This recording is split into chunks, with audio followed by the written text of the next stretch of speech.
What is going on, guys? It's Cimoooooooo. We're here at YCS Portland with everyone. We got Boro, we got MSC TV, we even got Jobber up in here. And who are we with today?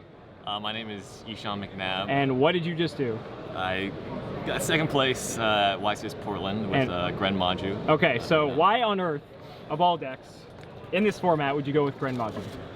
It's just my pet deck, you know, ever since that YCS in San Diego. Since the feature match, I've just been playing it, you know, off and on, and I came up with this spicy build, wild deck. Didn't think I'd do as well as I did. Definitely got really lucky. Played pretty bad sometimes, but you know, it's better to be lucky than good, I suppose. Right. Better to be lucky than good. Cool. Let's go ahead and walk through it for everyone. All right. So of course, three Gren Maju. So, how much damage did you do with this guy, max? Let's see. I think 41 cards banished is what I remember. That's 16,400. 16,400? Yeah. Yeah, so Oh my god. not bad, not bad. One shot. It's important to note that he's not, you know, he's like a secondary win condition. He's just part of the deck. This is like a not relying on Gren Maju deck, which is very different from past Gren Maju decks where you're sort of just relying on Gren Maju to win. But I'd say about half the games were won without this, and half the games were. So, yeah, sort of a secondary win condition. New card, which makes this deck possible. Oh boy. 3 Gizmech. So a lot of builds I've seen, you know, I've seen the stud build that's pretty popular in the OCG where they just play like borders and stuff, but it really doesn't utilize the power of this card. And so I figured when I was trying to build this deck, I was going to build it around this card because it was very powerful and obviously fits into Gren Maju very well. And so I wanted to use the rank 8 capability because it's level 8, right? I didn't want to just summon it, you know, as a beater because I didn't think that was good enough, and so I wanted a strategy to sort of help this card. So it's sort of a rank 8 style deck, and so what I do is I also play 3 of the Thunderbird and 3 Bigfoot. You know, when I was building this deck, I just went on Dueling Book, selected level 8, and just scrolled through all the cards. But it turns out these guys are still the best level 8s to summon. I always blind second with this deck, and so even if they, you know, hit it, you know, you can still pop a card usually. You know, you do have to get lucky with these cards, and sometimes you get unlucky, but I think the drawback is certainly worth it, as we've seen many times over the past, you know, with all the danger decks running around. Still run 3 Eater of Millions. It's just solid card, especially if you're going second, solid card. Yeah, not much to say about it, really. It banishes a lot of cards, so it's still good. 2 Pankratops. This was sort of random. I just had 2 spots left in the deck, and I didn't know what to do with them. So I guess it was either hand traps or this guy. I'm not a fan of hand traps in this deck. Actually, maybe I should run more hand traps. I'm not sure about that. Maybe this should be a Phantasme. No idea, but it's sort of it's never bad going second, so solid card. 2 Hex True. So this is where we get a little even spicier. So to go with all the level 8s, I needed another level 8 engine because it's really nothing. It's only 9 level 8s. And this looks like it only adds 11. Let's explain what this card does. So it's relying on the field spell pretty heavily. So if you have the Golden Castle Stromberg, you can just normal summon her. Golden Castle can also special summon her from the deck. And so we run about like 7 Golden Castles, so that's how we get a little more consistent with the rank 8 engine. She's very strong. She can pop a card on the field if you control a Golden Castle, and then she can make 2 attacks on monsters, and then if she destroys a monster, she can buff something by 400. I don't know why they put all these effects on here. They're kind of random, but whatever. So very good. And then the rest of the monsters, we have 3 Glyph the Phantom Bird, which basically, you know, you can, if you summon it, it pops Spell and Trap. Basically, you're using it to get Castle most of the time. And then You discard it to search castle. Yeah, you discard it to search castle. Yeah, and then we have 3 Castle to go along with the rest of this engine, I guess. This card, basically, you can special summon. You can special summon either of these. I don't really want to draw this too much, so I ran 2. So you can special summon this or this, usually this, because it's better. There are some situations where you summon this, but whatever.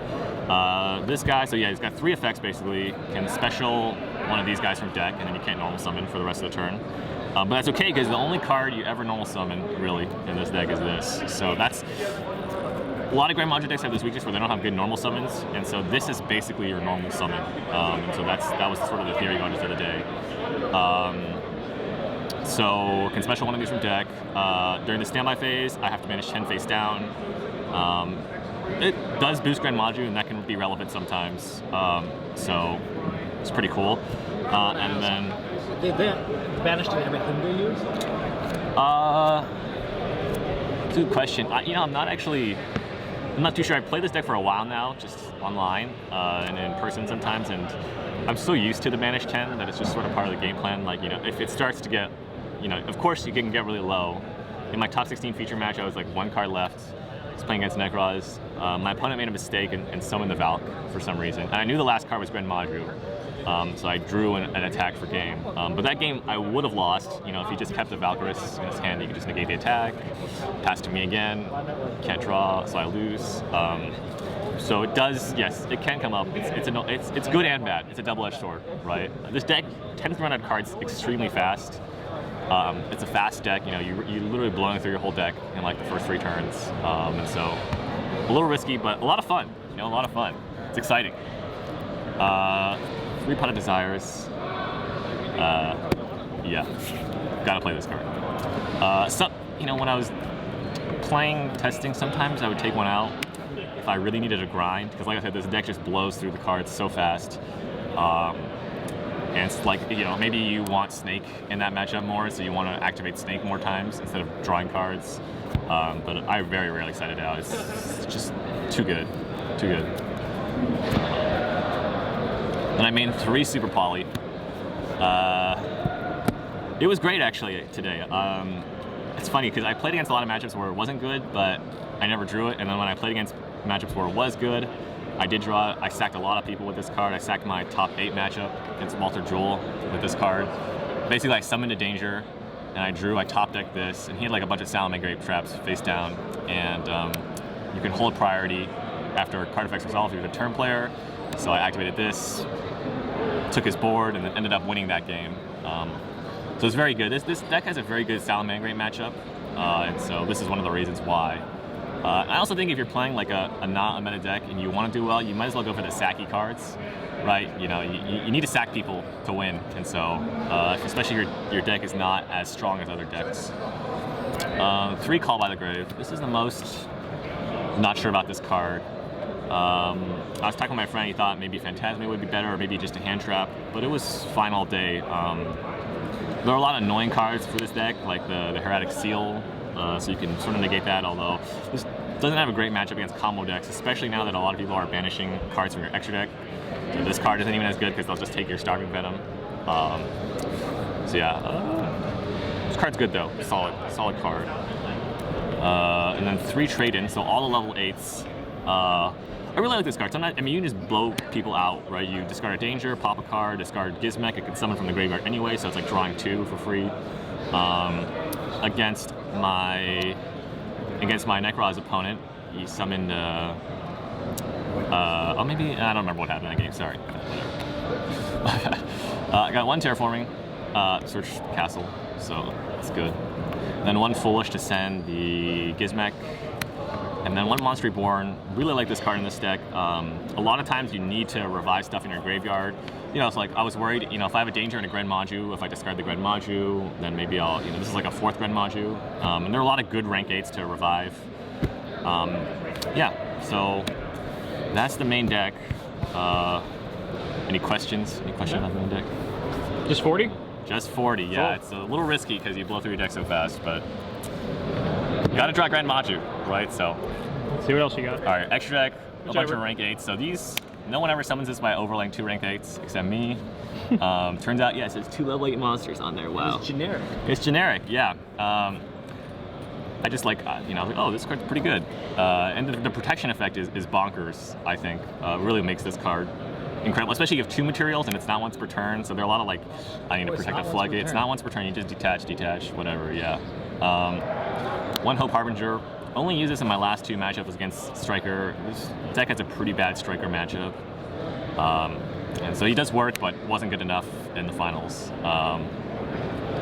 One number 68 Sanafod, the Sky Prison. I summon this guy a lot today. Sometimes you're not summoning him at all, sometimes you're summoning him a lot.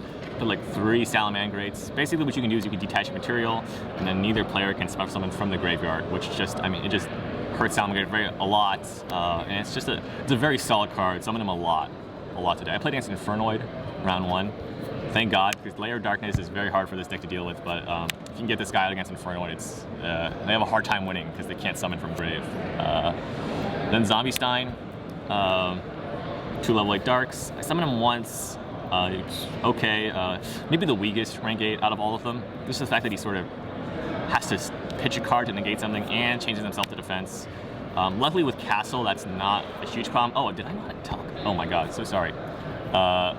This thing has a last effect where if you attack, if your opponent attacks you, you just blow up their monster, not once per turn. So basically, if they want to attack, they got to get rid of this. So this is a nice little combo where, you know, if this is, it's okay that it's in defense. Came up once today, won me the game, so that was good. But I don't think there's a better rank 8 besides this. And then these 3, these are the Galaxy rank 8s. So basically you make 2 rank 8s and then you can steal a monster with this guy. So these are pretty good against like Thunder Dragon or in a simplified game state. So like I won a game, but I lost the match against Pendulums round 1. So basically, you know, you summon this, you take a monster, usually you take their monster, and then you can overlay into, I think it's this guy, yeah, this guy. So this guy just goes stacks right on top of him, detach a card to pop face-up card of my opponent controls, I believe. Yeah, face-up card of my opponent controls. And then I can stack this guy, and this guy can pop any card. So sometimes, you know, if they have another card to pop, you just pop the last card that they have. If for some reason, like in the Thunder Dragon matchups, you know, they have Colossus. I don't want the Colossus to return during the end phase, also, but I also don't want to make a Link 2, because I think that's, you know, maybe it's a little weak. I'd rather have the huge beater. So you can just detach and pop the monster that you stole. That way it doesn't go back to during the end phase. You can't attack directly when you use this guy, but it can just snowball you ahead in a game where that used to be pretty even.